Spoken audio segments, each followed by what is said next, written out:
It's Powerback time on the Gutsy Podcast. Each week we bring you 5 minutes of condensed inspiration to reclaim the courage and momentum you've given away. You've got big things to do, so let's get your power back. This week's Powerback, we are talking all about ideas and how they choose you, how they choose to stay, and ultimately why they choose to leave.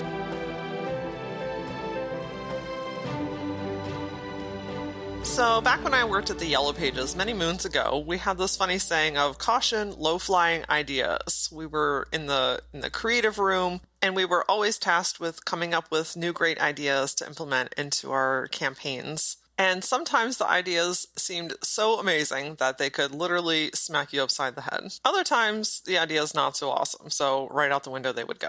I've always been kind of fascinated by the concept of ideas because I'm like, why does one person get that idea and another person gets a different idea, but then you have this idea and you don't do anything with it, and all of a sudden you see someone else doing it and you're like, damn it, I had that idea months ago. And then I read Big Magic by Elizabeth Gilbert, and it put the entire thing into perspective. See, she has this entire chapter dedicated to the concept of ideas. Basically, in a nutshell, she says, and stick with me because this can get a little abstract, but I think it's super fascinating. Basically, she says that there is this grid system of ideas, this electronic field that floats just right above our heads. So I kind of picture this matrix type of grid system that has, 100-mile-an-hour light beams just shooting across our heads. So there's always this field of ideas floating around, above, through, within us, right? And when an idea finds essentially the right person, that's when you have what we reference as your aha moment that, oh, what if we, or, oh, I have an idea. I feel like I should really put something into this. It's as if that idea chose you in the right space at the right time in the right moment in your life to put energy and effort behind it. Now, here's the trick. Ideas have a timeline, and there's really no telling what that timeline is. But if you're giving that idea regular love and attention, I like to think of the idea as a plant, right? If you just set the plant to the side, eventually it's going to die. But if you give it time and attention and you water it and you give it the right amount of sunlight and you actually read the instructions on that kind of plant so that you give it the best life possible, there's a really good chance that that idea, or plant in this case, is going to blossom and it's going to flourish and it's going to have beauty and grace to it. When an idea strikes you, the outcome is not always immediate, right? So sometimes we want this immediate satisfaction. I have an idea, therefore I want the results from that idea now. But ideas really require this nurturing stage where you're growing it, and it's ultimately getting you to the right timing in your life. For instance, I always knew that I wanted a really cool space to do work in. If we had moved into the space that we're in now in year one of business, I wouldn't have been able to handle it. Staff-wise, financially, client load, even reputation, those things hadn't been built yet, and I hadn't learned the lessons that I needed to learn yet to be able to get that idea to where it actually needed to be.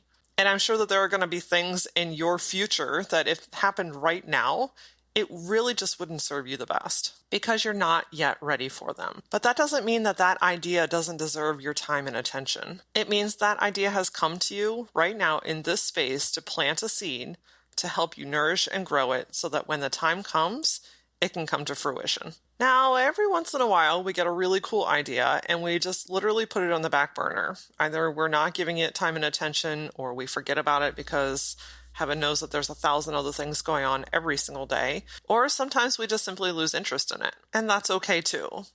But those ideas that we thought were really, really cool at one point, all of a sudden we see someone else executing that idea and we think, hold up, wait a second, they stole that from me. It's like we get in super defense mode as if that person actually came into our brain and took our idea and ran away with it. In reality, ideas really have a time frame. And ideas know how long they want to stick around, and they also know when they're being neglected. So what do? When you're not giving it the time and attention that it wants and needs, it pops back up in that grid and goes off and finds someone else that is ready for that idea. Now, this isn't necessarily a bad thing, right? I'm a firm believer that not all ideas that come into your path are designed for you.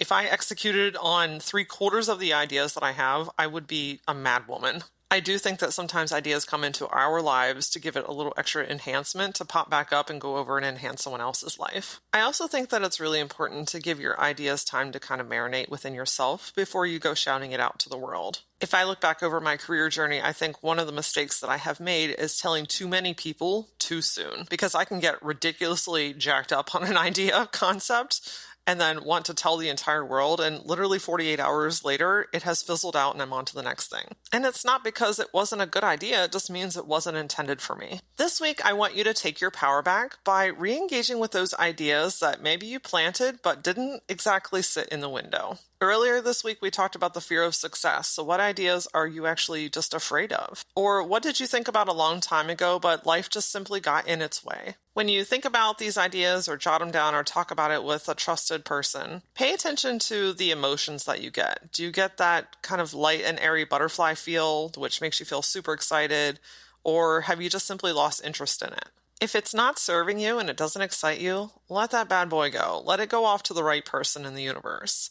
But if it's still giving you that fluttery, excited feeling, I want you to take one action towards making that happen. If you think back to the mental cycle, this is where we would fall into the ideas in motion stage. This is when you're doing some research or you're talking to people about it. Maybe you're journaling or building a team towards it. I want you to take one of your ideas and put one action behind it and see where that takes you. The ideas you get are no accident. They are absolutely designed to get you exactly where you're supposed to be. Join me on next week's podcast when we talk all about how the space that you're performing your work in affects your mood, your productivity, and the way that people perceive your business. Until then, follow the Gutsy Podcast on Facebook and Instagram. And for more business insights, follow me personally on Instagram at @thatlauraora. See you next time.